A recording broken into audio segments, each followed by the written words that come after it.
Sadashiva-samarambham Shankaracharya-madhyamam Asmadacharya-paryantam Vande Guru-paramparam. Param varishtam brahmishtam paramanandarupinam Paramarthanandayatim sadgurum pranatosmyaham.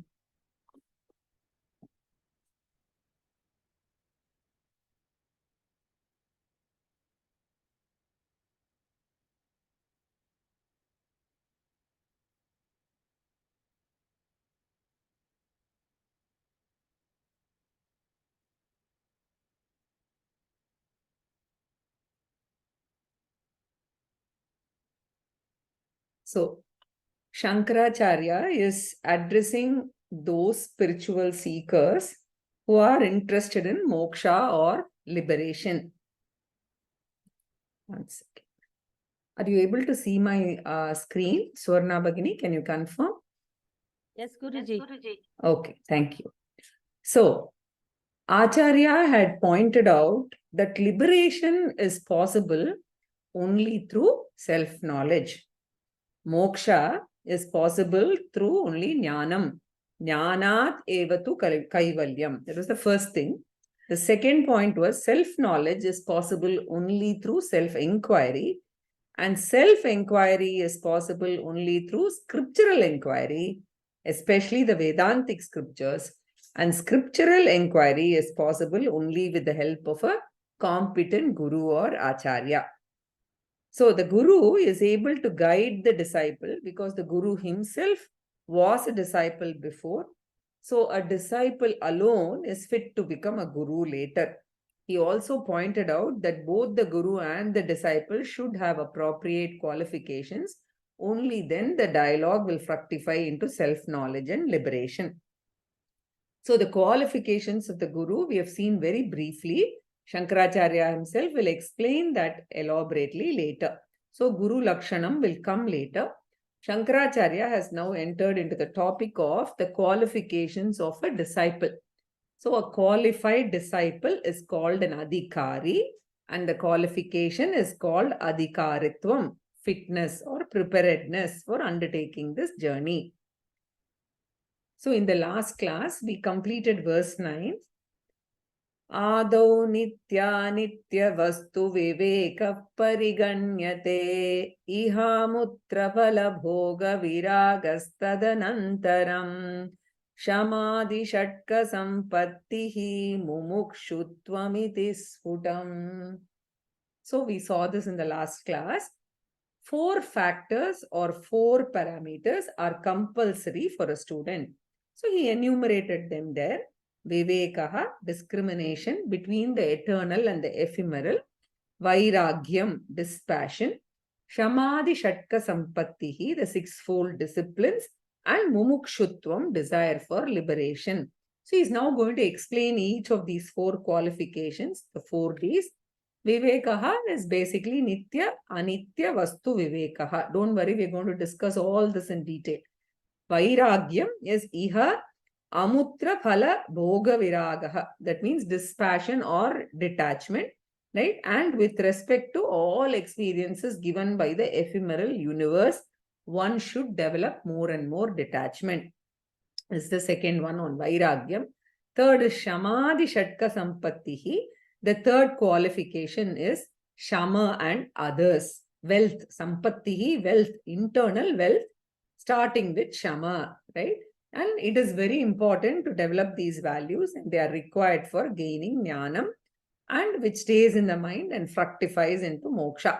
So gaining, continuing and then, ultimately fructification into moksha, all of these, right, the knowledge, the gaining of the knowledge, the continuation of the knowledge, the assimilation and the fructification ultimately into moksha, these 3 aspects of jnanam require these shamadhi shatka sampattihi, shama and others.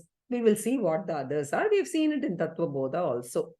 So you can acquire moksha with the help of the internal values, right?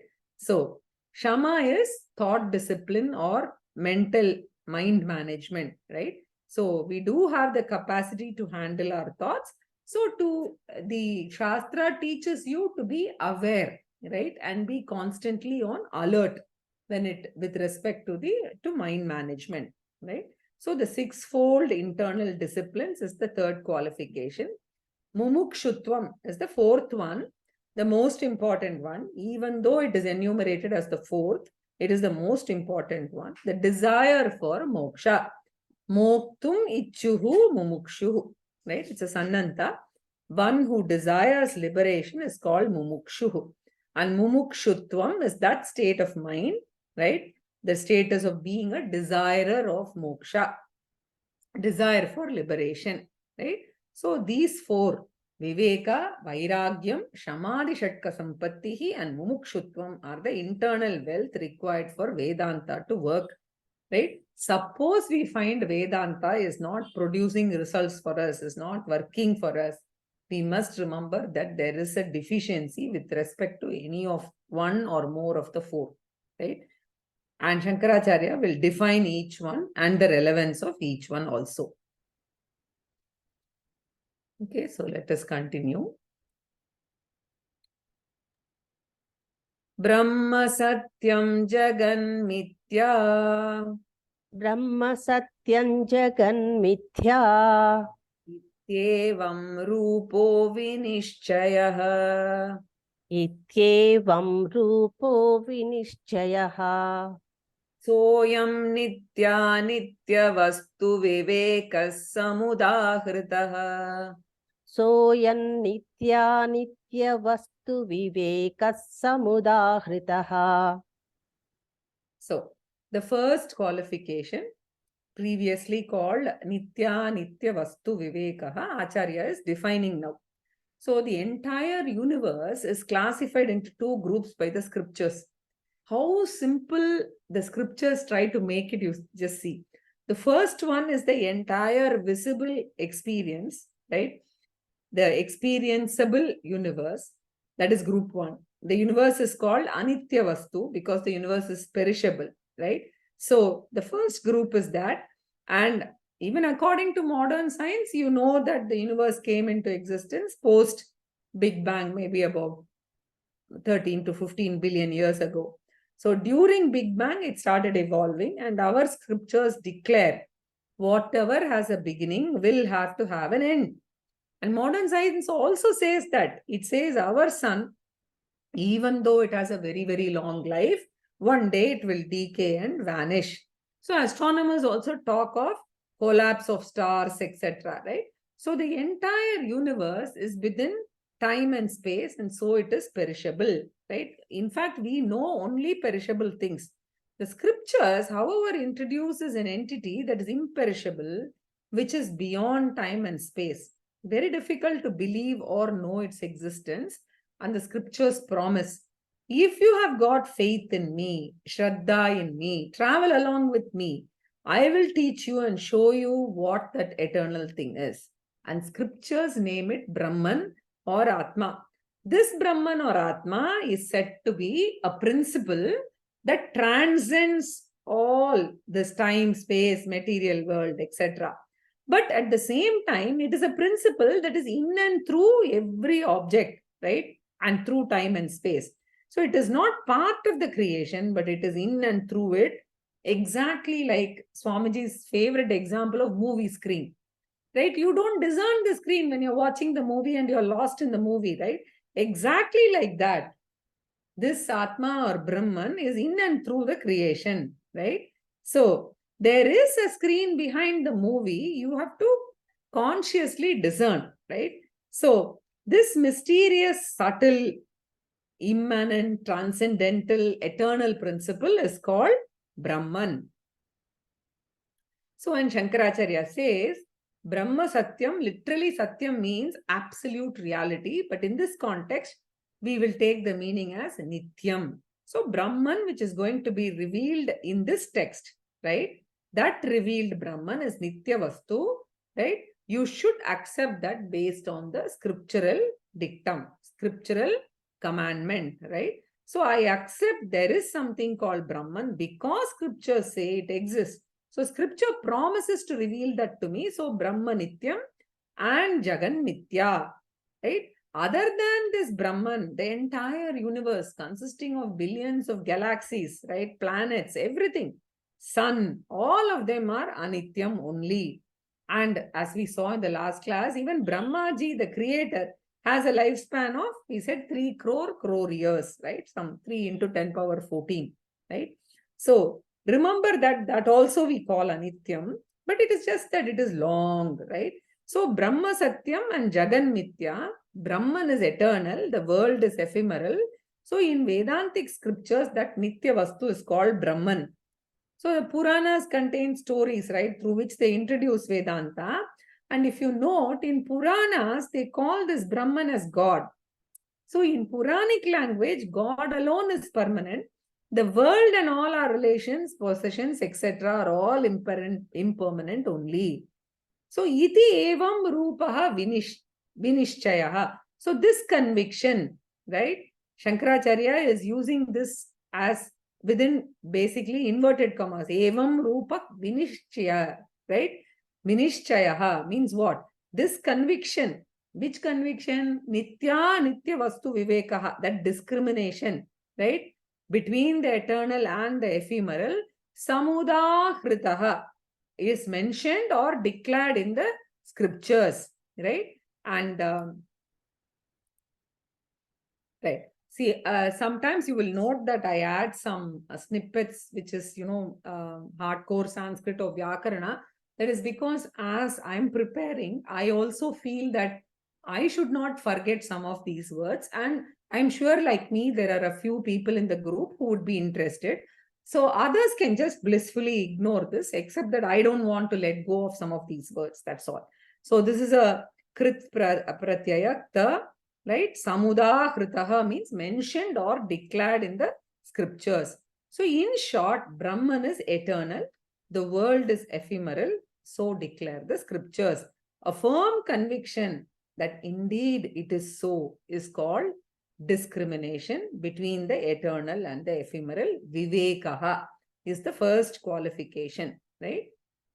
So Brahma Satyam Jagan Mithya Ityevam Rupo Vinishayah Soyam Nitya Nitya Vastu Vivekas Samudahritaha Tadvairagyam Jihasaya Tadvairagyam jihasaya Darshana Shravanadibhihi darshanashravanadibihi Dehadi Brahma Pariyante dehadi brahma paryante Hyanitye Bhogavastuni. yanitye bhogavastuni.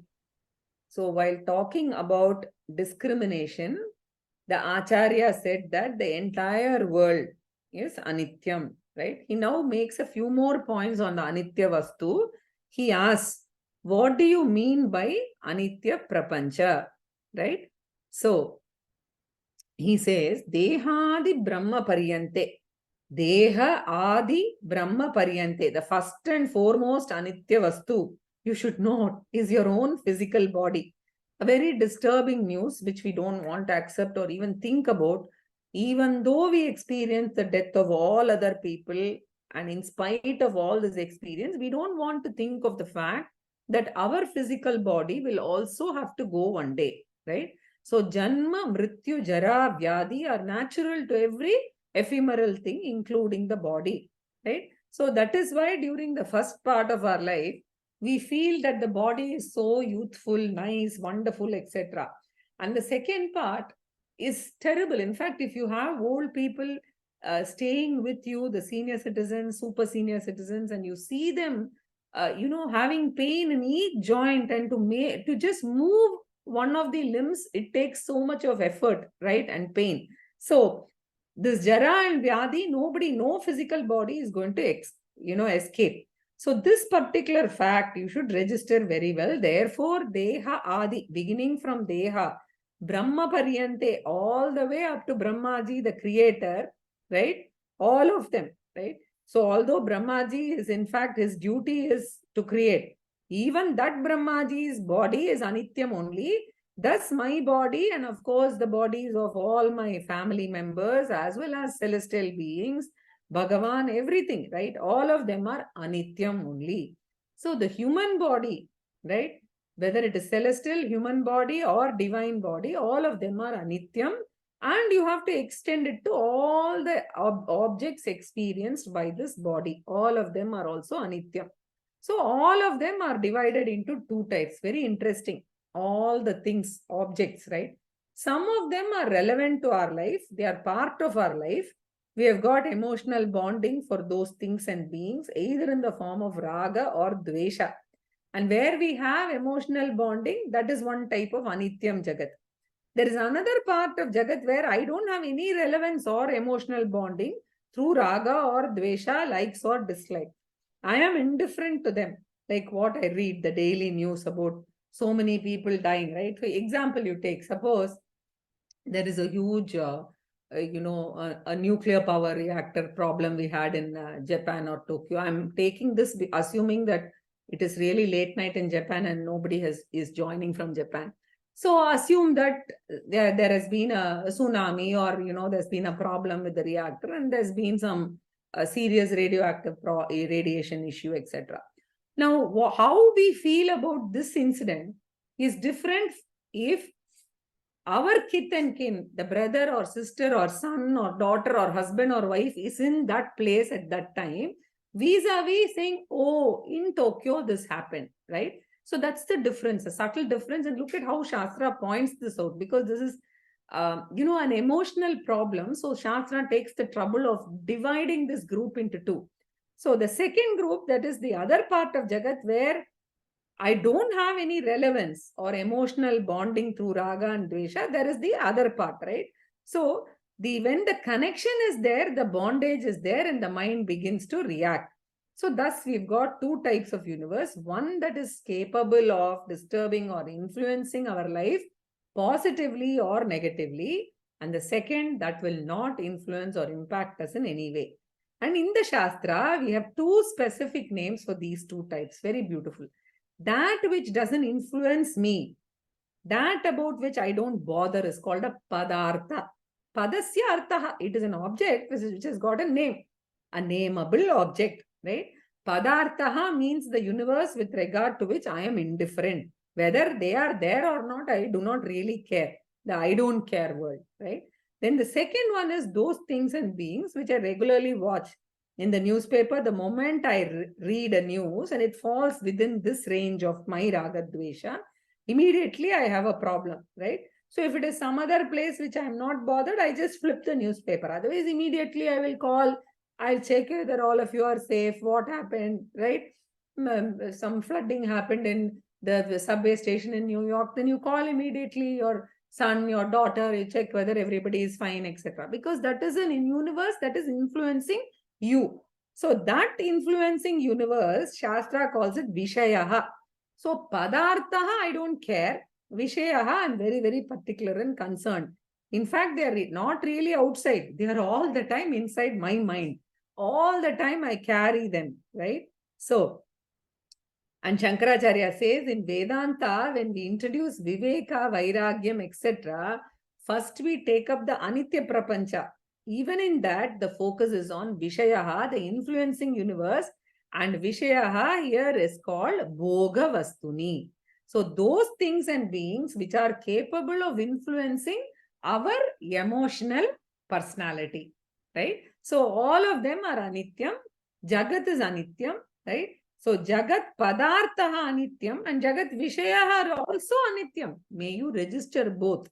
So then the next question is, how do you know they are all Anityam, impermanent? So Shankaracharya says the impermanence of the world can be proved through several methods or pramanams. So in Sanskrit, the means of providing or knowing is called a pramanam. Some point in time we will see. Of course, some of my the Upanishad students who are here would have already seen this because I've covered it under Upanishads. So in Sanskrit, the means of proving or knowing is called pramanam. And those several pramanams are there, and we can know, right? Every blessed thing in this universe, we will be able to know as anityam through using the appropriate pramanam, right? So Acharya refers to two such pramanams here. Darshana Shravanadibihi Anitye, right? So Sanskrit students should note here, Darshana Shravanadibihi Anityatvena Avagate. That is, it should be understood as Anityam through various pramanams. Avagate. It should be understood, right? And Darshanam is the first pramanam. What is Darshanam? Which is called Pratyaksha pramanam. Because we are able to directly see this from our sensory experience. See means feel, smell, whatever, all of them, all the five. So we are sensorily experiencing many things which are coming and going. Plants come and go, human beings come and go. We ourselves witness the death of several people near and dear. So that direct experience is called Pratyaksha Pramanam, which provides Jagat Anityatvam. It supports that and it proves that, right? Then Shravana Adivihi. Shravanam here refers to the Shastra Pramanam, because the scriptures talk about other universes also, which are not available for direct perception by our sense organs or even the scientific instruments. They are not available, like the 6 types of heavens, right? So the 6 type of heavens, if you see, Bhuloka is here. You have Bhuvarloka, Suvarloka, Maharloka, Janaloka, Tapoloka, Satyaloka. 6 upper universes are there, where we can have much better body, longer life, better sense pleasures, right? And if we do sufficient punyam, I also told we could go to Brahmaloka and become Brahmaji himself. And the advantages or the best part of being a Brahmaji is, of course, Chandogya Upanishad talks about Brahmaji and the people in Brahmaloka. Very interesting. So I thought I will speak about it a little bit, right? The main advantage is we get such faculty that by mere wish we can produce objects of enjoyment in Brahmaloka, whatever you wish. There are some lokas where you can imagine, you can wish for a vehicle to fly, a vehicle to go from here and there and all. But here, you can wish for any object of enjoyment and we can reconnect, right? So what happens is we can reconnect with, this all Shastra is telling in Chandogya Upanishad chapter 8, you will see this, right? So we can reconnect with all the past lives and all our past families. So it says, Sa yadi pitriloka kamo bhavati sankalpa devasya pitaraha samuttishtanti tena pitrilokena sampanno mahiyate, right? So it talks about how in the Pitriloka you can enjoy the world of all the fathers over several janma, right? Similarly, it goes on to say Matriloka Kamo Bhavati, the world of mothers, Bhatriloka Kamo Bhavati, world of brothers, then Swasriloka Kamo Bhavati, world of sisters, Sakiloka Kamo, friends, Gandhamalya Loka Kamo, perfumes, garlands, right? Yadhi Annapana Loka Kamo Bhavati, food, drinks, etc. Gita Vadi, right? All this. And then Triloka Kamo Bhavati, all the wives of all the previous Janmas, right? And Yamantam Abhikamo Bhavati, all the regions where you lived with all the desired objects at will in Brahmaloka, one can get, right? So such lokas that scriptures describe, and they say you can do sadhana and go to these lokas. Now the question is, are these permanent or impermanent? Question arises because I don't experience them. So Shankaracharya says, scriptures themselves, right, says, the scriptures, they themselves say that you can do sadhana and go to all these places, yes, but they are impermanent. So Brahmaji may enjoy so much, but Brahmaji also will have a last day when he will have to quit his body and lose all faculties he had, and all the sensory pleasures that he enjoyed, all that he has to lose one day. Therefore, though Shastra Pramanam tells this and we come to know about all these lokas, Shastra Pramanam tells us that it is impermanent, right? So what about Vaikunta, Shivaloka, Kailasha, all of them? All the lokas form only within time and space. Therefore, all lokas are impermanent. So Adi means basically Pratyaksha Pramana, Anumana Pramana, by inference, right? All of them.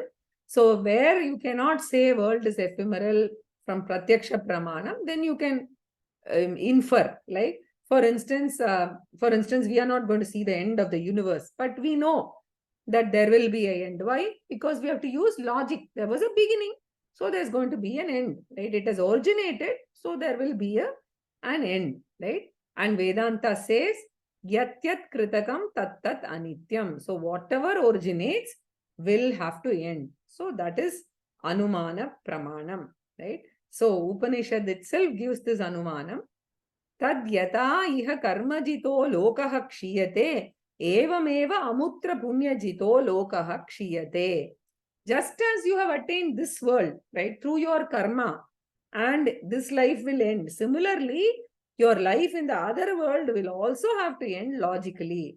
Thus, through pratyaksha or inferring through anumana or agama, right? Agama is Veda Pramanam. For instance, in Mundaka Upanishad, we see Parikshya Lokan Karmachitan Brahmanaha Nirvedamayan Natstyakrita Kritena, right? A mature, intelligent person should know that all these bhoga vastuni, all of them which are emotionally connected, they are all ephemeral. And having understood this, what type of attitude one should develop? Tad vairagyam jihasa ya bhoga vastuni. So vairagyam towards all such vishayaha, things and beings which we get emotionally attached to, we have to cut it.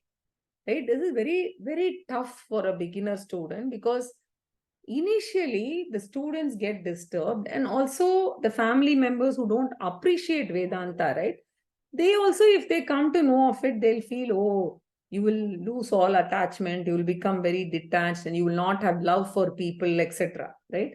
So this is something that you have to understand. And sometimes the journey, the person who is a scriptural seeker, spiritual seeker, he or she will feel this, doubt, right? So, and it is rather, easier to say, let me not attend the class rather than do it, right? Exactly like when Swamiji puts this very nicely, this magazine has this skeleton photo where it says cigarette smoking is dangerous, etc., right?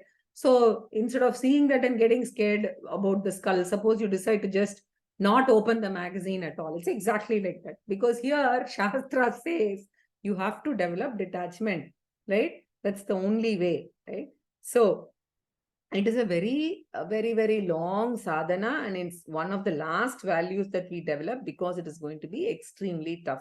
Emotional detachment. So jihasa means the desire to drop them, willingness to drop them, whether we actually drop them or not. We are prepared to drop them, either by ourselves, or as Swamiji puts it, we are prepared to accept when they drop us, right? Especially the modern days, the children, when they leave home and they are exposed to their own, set of universe, the family, the friends, etc. They may want you, they may not want you, right? So even if you are not, right, willingly accepting it initially, this subject, this Vedanta must prepare us to at least have that emotional resilience to accept that and then move on, right? So what?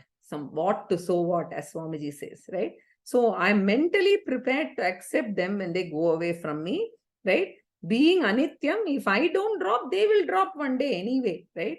So whatever is losable in the creation, one should be prepared to lose. Tad vairagyam jihasa ya bhoga vastuni. The mental preparedness to lose the losable is called mental sannyasa or vairagyam, according to Vedanta. One who doesn't do that is a loser, right? So if you don't develop this faculty, life is going to be emotionally vulnerable, very turbulent also as we age, right? So every emotional disturbance, small or big, is caused only by the Nitya Vastu with which we have created an emotional bondage, right? So attending Vedanta class, that's why I say early in life, right, in the late 30s or early 40s is very important for this reason. Because when you face the turbulence of family, career, etc., and looking after parents and managing and balancing, that is when we need Vedanta to have synced in already, not just have an exposure, right? So, if we have this in the back of our mind and we are well prepared, we don't even need counselors, which is now on the rise now, right? So, the crucial word which defines Vairagyam is jihasa. So, the word jihasa is derived from the root ha, right? Jahati, to give up. And it's a desiderative form, which is a sannanta, basically, right? So, hatum icha, the desire to give up. So, in this context, we can roughly translate jihasa as ragasya tyagaha, right? Renunciation of attachment. So, then the next question is attachment towards what, right? That is what is explained. Anitya bhoga vastuni, all objects of experience in the world and all things and beings of the world happen to be anityam.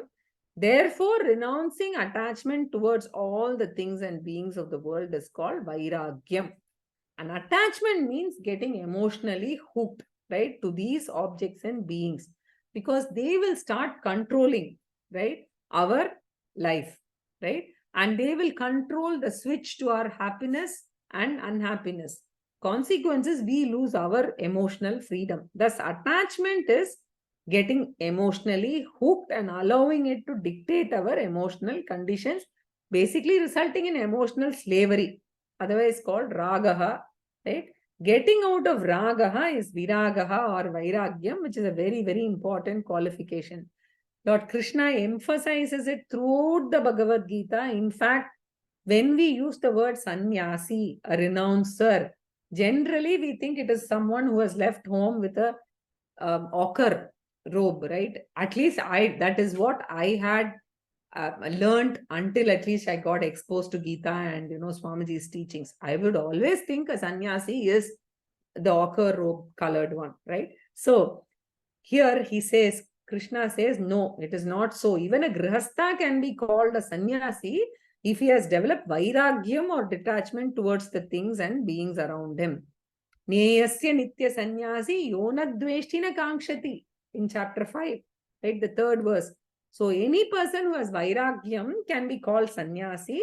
This internal condition is very important. And Krishna further says, Nirdvando hi mahabaho sukham bandhat pramuchyate.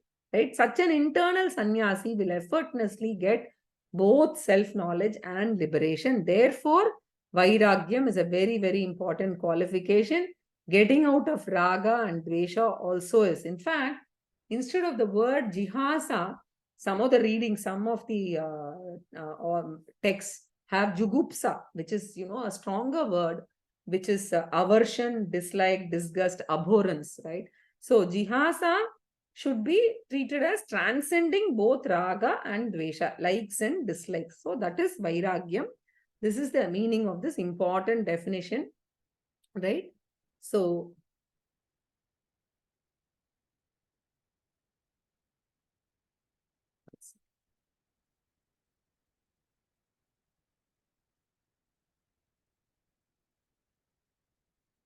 yeah, this is a very, very important aspect which has been covered in great detail in our Gita class also, right?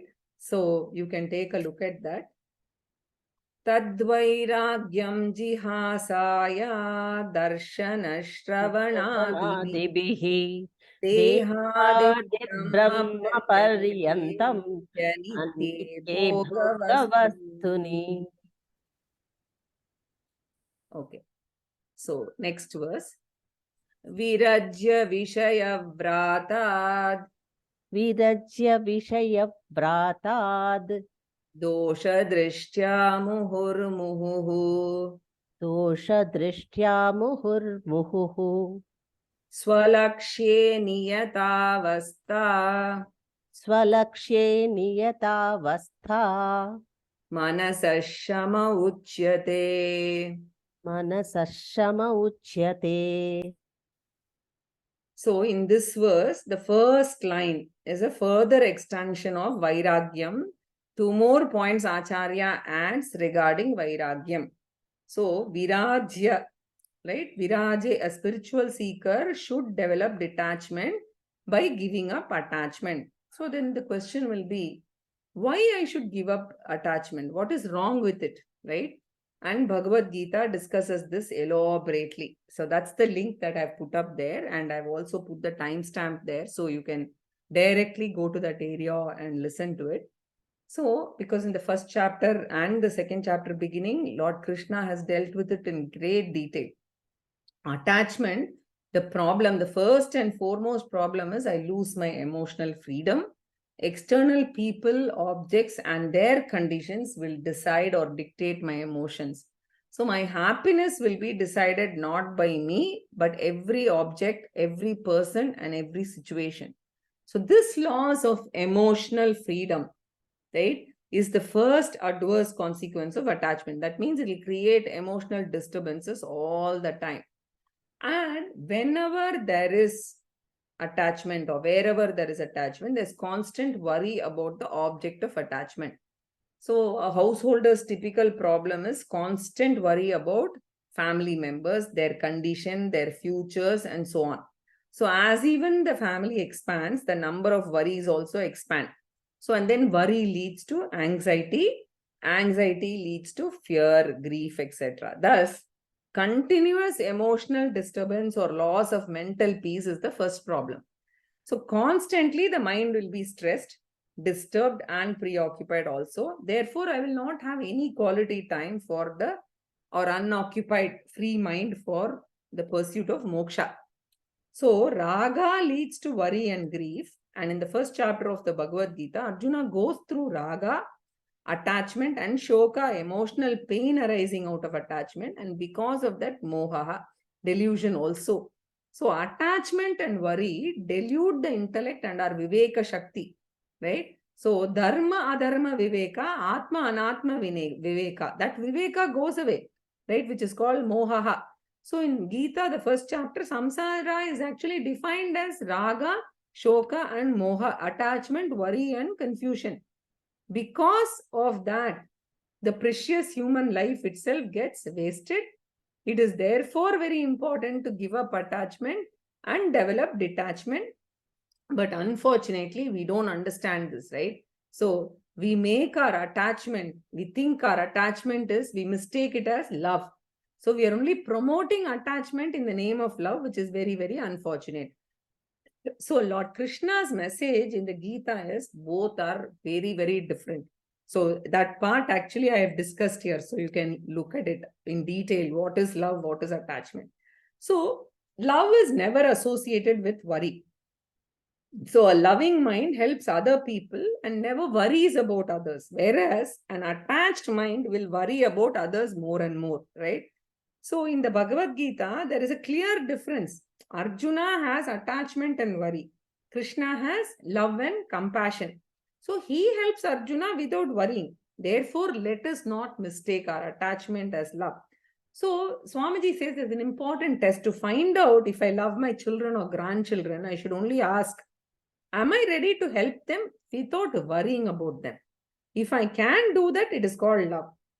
Love will not rob our peace of mind. A loving mind is available for Vedantic study also. Therefore, attachment should be given up, right? And then the next question is, how should one give up attachment? So Shankaracharya says, very simple. Remember the harmful consequences of attachment. The more you meditate on the disadvantages and the negatives of attachment and realize how precious life is wasted, how the wonderful instrument, the mind, is not utilized properly. When you think about it, right, then you will realize the disadvantages of it and how your life is wasted, right? So the more I understand the harm, the easier it is to give it up. So this is called Viveka, otherwise also called Dosha Darshanam, right? So Shankaracharya says here, Dosha Drishtya Muhurmuhu. So by constantly seeing the disadvantages or flaws of raga and attachment, Muhurmuhu, repeatedly. Generally, we see this only when we are in the class. In the Vedanta class, you will see. So Acharya says, don't confine the Dosha Darshanam to the class alone. Even at other times when the mind is worrying, convert that worrying time into meditation on the problems of raga. Whenever worry comes, let it trigger your meditation upon your attachment to children, spouse, grandchildren, etc. So, as often as the worry comes, so often the dosha darshanam should also come, right? So, the worry should be replaced by dosha darshanam, right? That drishti, muhur muhuhu, again and constantly seeing the problems of attachment. So, virajya vishaya vratat, virajya, right? As one should develop more and more detachment with regard to the vishaya vrata. Vrata means samuha, group, multitude, all sense objects of the world, right? It doesn't cover just inanimate things and objects, it also covers fellow human beings, everybody with whom I have attachment. So such a person is called vishayaha. So in Sanskrit, the word vishayaha is derived as visheshana sinoti iti vishayaha, right? Si is basically the root, right? And sinoti means to bind. So means strongly. So visheshena sinoti iti vishayaha. So vishayaha means which strongly binds, enslaves. So every vishaya is an enslaver. Virajya vishaya vratat. From all those enslaving people and things, right? Samuhat, one should gradually develop detachment, right? It is not a one day's job. It will take years. One of the disciplines of Karma Yoga is Dosha Darshanam, right? So in Sadhana Panchakam, right, which is again Acharya's, the very first verse, right? Vedo nityamadhiyatam taduditam karmasvanushthiyatam teneshasya vidhiyatam apachiti kamye matistyajatam papaugau paridhuyatam bhavasuke doshonu sandhiyatam. So Acharya tells there that we should remember that we have to see the doshas, right, in order to get the vairagyam, right? So with this, the second qualification, vairagyam, is completed. And from the second line of the verse 12, Shankaracharya enters into the third qualification, which is called Shatka Sampattihi, the sixfold inner wealth, consisting of different virtues or disciplines, right? And six of them are there, and Acharya is going to define each one of them. So the first one is Shamaha. The first one is called Shamaha. It means mastering the mind or managing the mind. That means directing the thoughts of the mind properly. The mind's job is to continuously generate thoughts. Three types of thoughts: world generated thoughts, vasana generated thoughts, and will generated thoughts. So when you see the world, it generates some thoughts. Vasana generated thoughts, which are, deep in your memory and in your mind, and will generated thoughts. You want to do something and those thoughts come up. So when I experience the world through the sense organs, the world generates thoughts in the mind. When I have closed my sense organs, that's why in meditation, it's a very big problem. My past experiences, which are there in the form of memories or vasanas, they are registered in our subconscious mind. Those vasanas generate thoughts, right, of our younger days, school days, colleges, newly married, in-laws problem, all of them, right? So when I decide not to be overpowered by either world-generated or vasana-generated thoughts, and I decide to dwell on those thoughts that I want, they are called will-generated thoughts. So our mind should predominantly have deliberate thoughts. Only then you can meditate, right? And not be overpowered by world and vasanas. So for diluting vasanas, you have to dilute raga dvesha, right? And once I have grasped that, the willpower, right, and I decide to direct my thought, I should ask, what should I do? So Shankaracharya says, now you develop attachment, right? Attachment towards what? You develop attachment towards not, we talked about anitya vishaya ragaha, vairagyam, etc. Now, shamaha is nitya vishaya ragaha. May you develop attachment towards the nitya vastu. It has a lot of practical advantages, right? Because that is going to ultimately liberate me, right? So what is that nitya vastu? Because I have only experienced impermanent things, right? All my books, stories will give me only laukika things, will give me only anitya vastu. So scriptural study is needed for nitya vastu, right? So all magazines, internet, everything will speak only about the anitya vastus. So Now, our scriptures introduce the eternal initially as God. Thus, the world is anitya vastu, God is nitya vastu. May you develop more and more attachment towards God. So, Acharya calls this swalakshyam. Swalakshe niyata avastha, the state of mind of abiding in one's ultimate goal, the eternal. Right? That means family, life, earning, property, etc. They're all mundane exercises. They're all not for developing attachment, but it is to be used for preparing the mind for the pursuit of Nitya Vastu. Unfortunately, what happens is the more we live with the family, the more attachment we develop towards it. What the scriptures visualized was 30 to 40 years we would have developed this, and by then you would have got out of attachment also towards family, etc.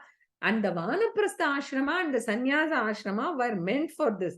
So the family is not meant for attachment, but for developing detachment and preparing the mind over the years, right? Therefore, it is called Swalakshyam, meaning the goal of life, one's own goal of life, right? So the eternal alone can give me lasting peace, lasting security, and lasting happiness. Non-eternal things can't do this, right?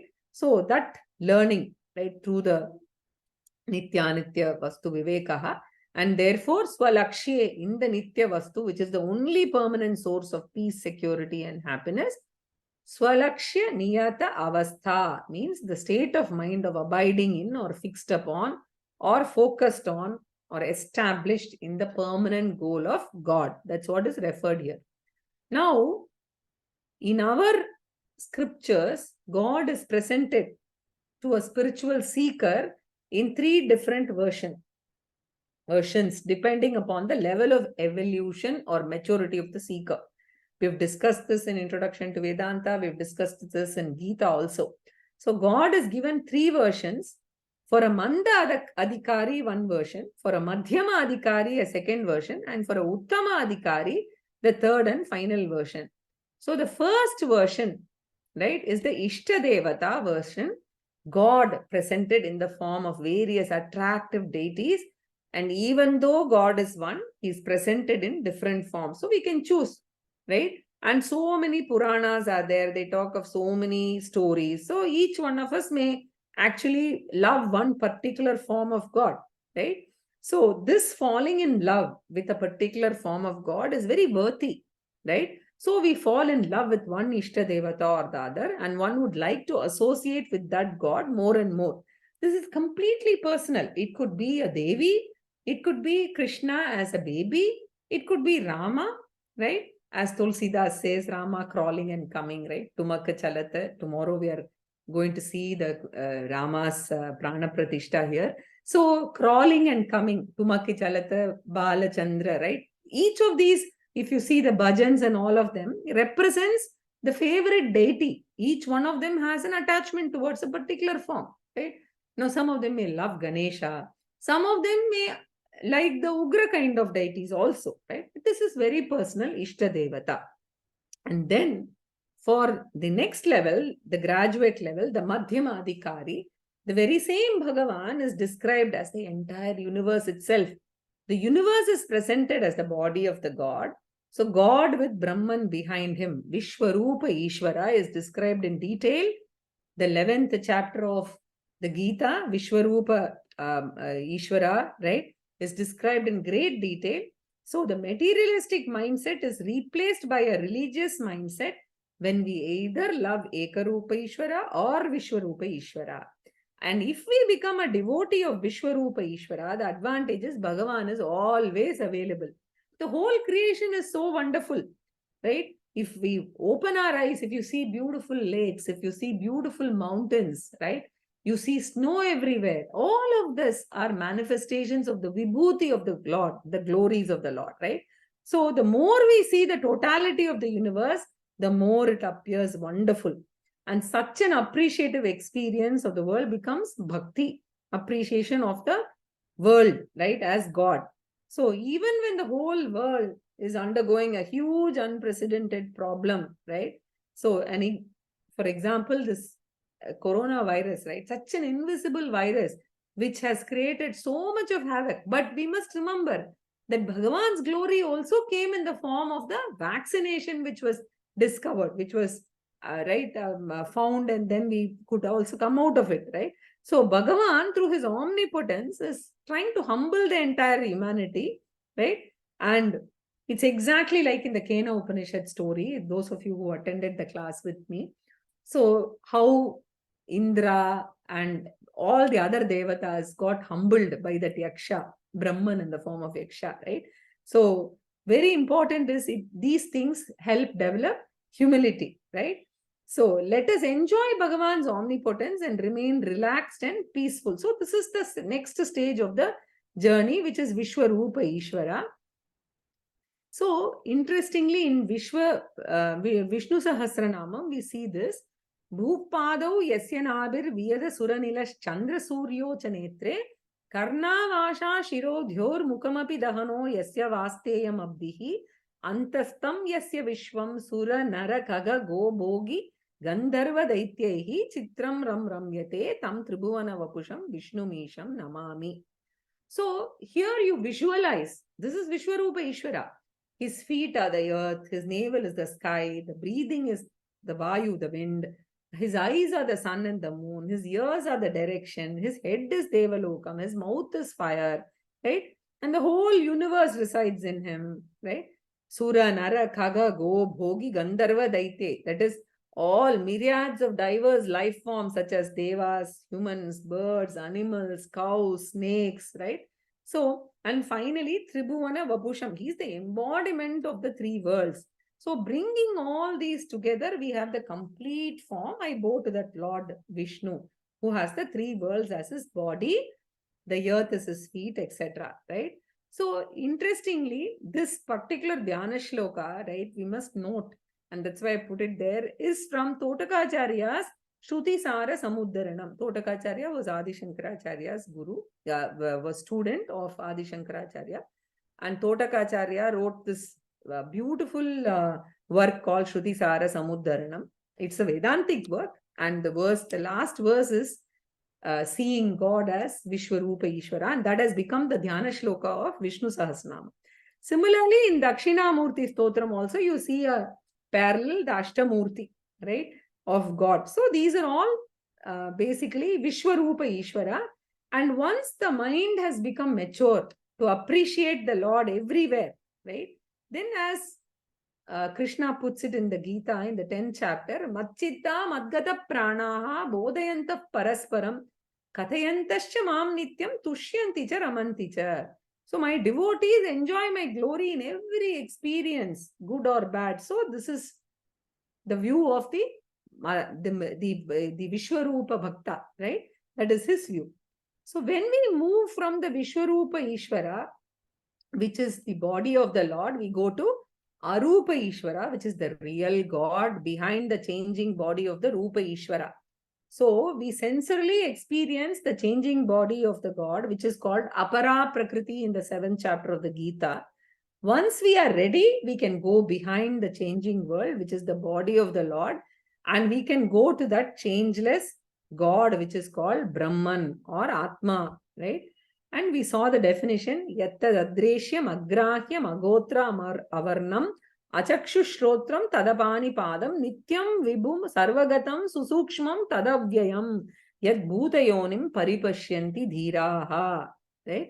So Nirgunam Brahman is the real God. Knowing and appreciating that is the highest form of bhakti, final form of bhakti. And appreciation of all these three levels, we have to start instead of constantly worrying about our family members or our career or, what will happen next, etc. Right? Otherwise, our life would get wasted in that. So, Acharya says here. So we are in the third qualification, right? One second. Yeah, we only saw the 3 A's. The first Shamaha. So, Virajya Vishaya Vrata Dosha Drishtya Muhurmuhu Swalakshe Niyatavasta Manasa Shama Uchyate. Right? So, the next one is Damaha, right? Which is the, in the third qualification, this is the second one. So, that is why if you see, I've written 3B. damaha. 3A was shamaha, 3B is damaha. So what we mean by damaha is indriya nigraha, right? Shamaha is mano nigraha, damaha is indriya nigraha. So what we'll do is we'll stop here because I don't want to rush through these. These are very, very important parts. I am going a little slower as compared to what I planned, but still we'll stop here because I don't want to rush into damaha. So 3B, the second of the 6 qualifications, we'll see in the next class. Purnamadah Purnamidam Purnat Purnamudachyate Purnasya Purnamadaya Purnamevavashishyate. Om Shanti Shanti Shanti.